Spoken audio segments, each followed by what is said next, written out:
Aujourd'hui, nous allons parler de comment est-ce qu'on peut se débarrasser définitivement des poux dans les cheveux. Et nous allons surtout démystifier quelques préjugés au sujet des poux. Sur cette chaîne, nous parlons surtout de santé et de bien-être. Si tu es une personne passionnée par ta santé et ton bien-être, n'hésite surtout pas à t'abonner pour avoir toujours du contenu de qualité qui va te permettre de maintenir un niveau de santé optimal. Alors, les poux, qu'est-ce que c'est? En fait, les poux, ce sont des parasites qui vont vivre principalement sur le cuir chevelu. On les appelle des parasites parce qu'ils vont se nourrir aux dépens de l'hôte en prenant du sang à partir des petits vaisseaux qu'on trouve au niveau du cuir chevelu. Donc, on peut aussi avoir des poux dans les sourcils, dans la barbe. Et si on regarde au niveau des stades de développement des poux, en fait, les poux, c'est la version adulte du parasite. Mais on a aussi les lentes qui sont en fait les œufs des poux qu'on va beaucoup plus retrouver au niveau de la base des cheveux. Donc, les poux vont pondre les lentes qui sont leurs œufs directement collés à la base des cheveux. Maintenant, nous allons démystifier quelques préjugés au sujet des poux. Alors, les poux ne sont pas du tout attirés par les cheveux sales. Donc, ça veut dire que les poux peuvent à la fois infester des cheveux sales ou bien des cheveux propres. Donc, avoir des poux dans les cheveux, ce n'est pas une question de saleté ou bien de niveau d'hygiène très faible parce que les poux peuvent à la fois contaminer des cheveux sales ou bien des cheveux propres. Alors ça, c'est le premier préjugé. Deuxième préjugé au sujet des poux, c'est le fait que les poux peuvent s'attaquer à tout le monde. Donc, ce n'est pas une question de riche ou bien de pauvre. Donc, si vous êtes à côté d'une personne qui est contaminée par des poux et que vous êtes en contact avec la personne au niveau des cheveux, alors vous pouvez facilement vous retrouver contaminé, que vous soyez riche ou pauvre. Alors, troisième mythe au sujet des poux, c'est que les poux ne volent pas et ils ne sautent pas. En fait, la contamination ou alors la transmission va se faire beaucoup plus par contact. Ça veut dire que si vos cheveux entrent en contact avec une personne qui est déjà contaminée par les poux, alors cela vous met beaucoup plus à risque de transmission parce que les poux ne vont pas voler, ils n'ont pas des ailes et ils ne vont pas aussi sauter. Donc, il faut un contact direct ou bien indirect même à travers par exemple des bonnets ou bien des écharpes. Donc si une personne contaminée a par exemple des écharpes autour de son cou et qu'il y a quelques poux dessus et que vous empruntez cette écharpe, eh bien par contact indirect vous allez aussi vous retrouver contaminé. Alors ça, c'était comme les 4 préjugés ou alors les mythes au sujet des poux. Maintenant, venons-en au vif du sujet. Alors, comment est-ce qu'on va se débarrasser définitivement des poux? Donc, il y a plusieurs options qui existent sur le marché. La première option, c'est les shampoings anti-poux. Donc, il y a beaucoup de marques de shampoings anti-poux.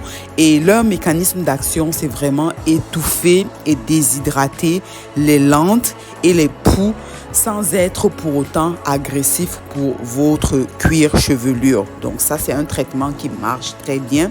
Ces shampoings anti-poux, donc il va falloir les utiliser régulièrement, comme sur 1 ou 2 semaines. Et cela va vraiment nettoyer tous les poux et aussi les lentes.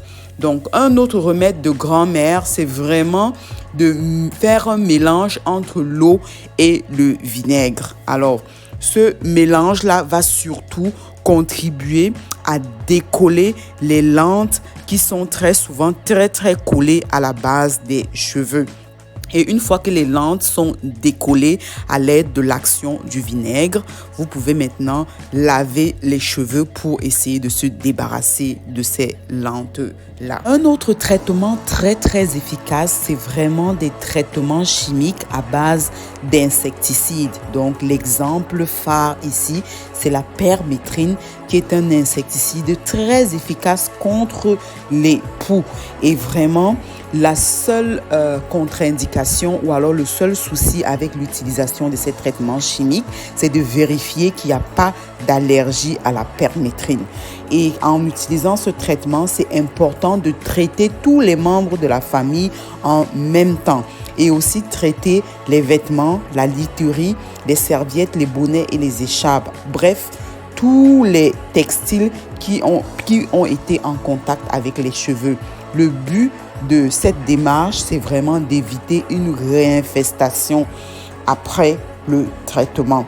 Et si les sourcils sont infestés, au niveau des sourcils, on peut appliquer de la vaseline parce que les sourcils sont très proches des yeux.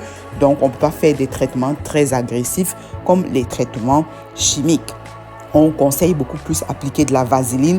Cela va contribuer à étouffer les poux et les lentes du fait que la vaseline est assez épaisse. Un autre traitement vraiment très efficace, c'est l'huile de coco.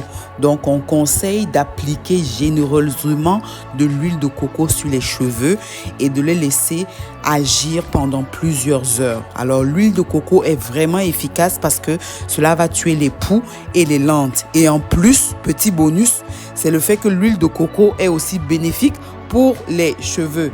Et l'exemple parfait de l'huile de coco, c'est vraiment la lotion traitante zéro poux que vous pouvez trouver en ligne, qui est assez efficace aussi.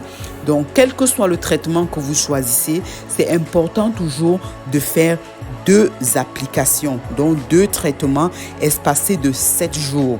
Donc, si vous faites un premier traitement, par exemple le mardi, c'est important que le mardi suivant, vous faites encore un autre traitement.